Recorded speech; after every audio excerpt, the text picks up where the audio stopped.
Hi friends, welcome to Sri Sainatha kitchen. நீங்கள் காரப்பொடி மீன் வாங்கினீங்கன்னா ஒரு முறை இந்த மாதிரி குழம்பு செஞ்சு பாருங்கள், சூப்பராக இருக்கும். மிக்ஸி ஜாரில் 10 பல் பூண்டு சேர்த்துக்கலாம். இது கூடவே 1 டீஸ்பூன் மிளகு சேர்த்து நல்லா நைஸாக பேஸ்ட் மாதிரி அரைச்சி எடுத்துகிட்டு வந்துடலாங்க. பாருங்கள், நைஸாக பேஸ்ட் மாதிரி அரைச்சி எடுத்துகிட்டு வந்துட்டேன். இப்போ வானலில் 3 டேபிள் ஸ்பூன் எண்ணெய் ஊற்றிக்கிறேங்க. எண்ணெய் சூடானதும் 1/2 டீஸ்பூன் கடுகு, 1/2 டீஸ்பூன் சீரகம், 1/4 டீஸ்பூன் வெந்தயம் சேர்த்துக்கலாங்க. கடுகு நல்லா பொரியட்டும். இது கூடவே 20 சின்ன வெங்காயத்தை எடுத்து கட் பண்ணி வச்சுருக்கேன், அதை சேர்த்துக்கிறேன். கொஞ்சமாக கருவேப்பிலையும் சேர்த்து நல்லா வதக்கிக்கலாங்க.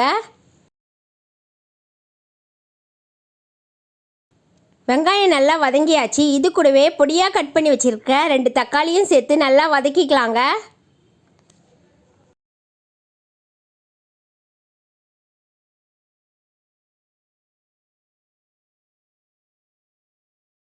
தக்காளி நல்லா வதங்கியாச்சு. இப்போ இதில் நம்ம அரைச்சி வச்சுருக்கிற மிளகு பூண்டு பேஸ்ட்டை இதில் சேர்த்துக்கலாங்க.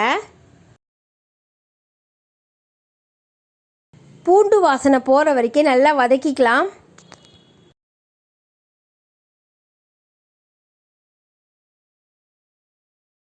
பூண்டோட பச்சை வாசனைலாம் போயாச்சுங்க. இப்போ இதில் 1/4 டீஸ்பூன் மஞ்சள் தூள், 1 டீஸ்பூன் மிளகாய் தூள், 2 டீஸ்பூன் தனியாத்தூள், 1 டேபிள் ஸ்பூன் மிளகாய்த்தூள் சேர்த்து மசாலா வாசனை போகிற வரைக்கும் நல்லா வதக்கிக்கலாங்க.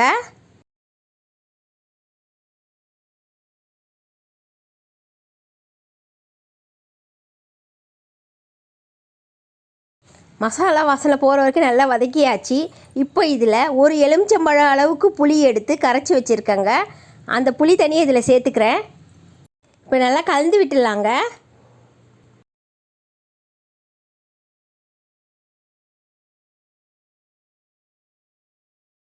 இப்போ இந்த குழம்புக்கு தேவையான அளவு உப்பு சேர்த்துக்கலாம். இது கூடவே ஒரு சின்ன கப் அளவு தண்ணி சேர்த்து நல்லா கலந்து விட்டுக்கலாங்க.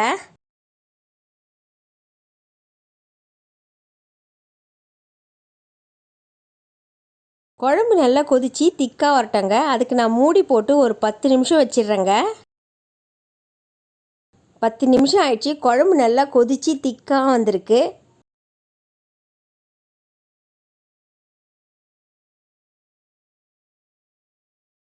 நான் 1/2 கிலோ காரப்பொடி மீனை க்ளீன் பண்ணி எடுத்துகிட்டு வந்திருக்கேங்க.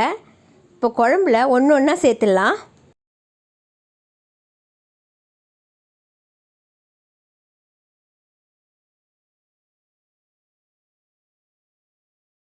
அப்படியே லேசாக கலக்கி விடலாங்க. குழம்புல மீன் ஒரு 5 நிமிஷம் வேகட்டங்க. 5 நிமிஷம் ஆயிடுச்சு. மீன் குழம்பும் ரெடி ஆகிடுச்சிங்க. இப்போது கொத்தமல்லி இலையை தூவி ஸ்டவ் ஆஃப் பண்ணிடலாம். இதோ சுவையான காரப்பொடி மீன் குழம்பு ரெடி ஆயிடுச்சிங்க. இந்த காரப்பொடி மீன் குழம்பை நீங்கள் வீட்டில் ட்ரை பண்ணி பார்த்துட்டு எப்படி இருக்குன்னு கமெண்ட் செக்ஷனில் சொல்லுங்கள். நம்ம சேனலை சப்ஸ்கிரைப் பண்ணாதவங்க சப்ஸ்கிரைப் பண்ணிடுங்க. இந்த வீடியோ பிடிச்சிருந்தா லைக் பண்ணுங்கள், ஷேர் பண்ணுங்கள், சப்ஸ்கிரைப் பண்ணுங்கள், பக்கத்தில் இருக்க பெல் ஐக்கானை கிளிக் பண்ணிக்கிங்க.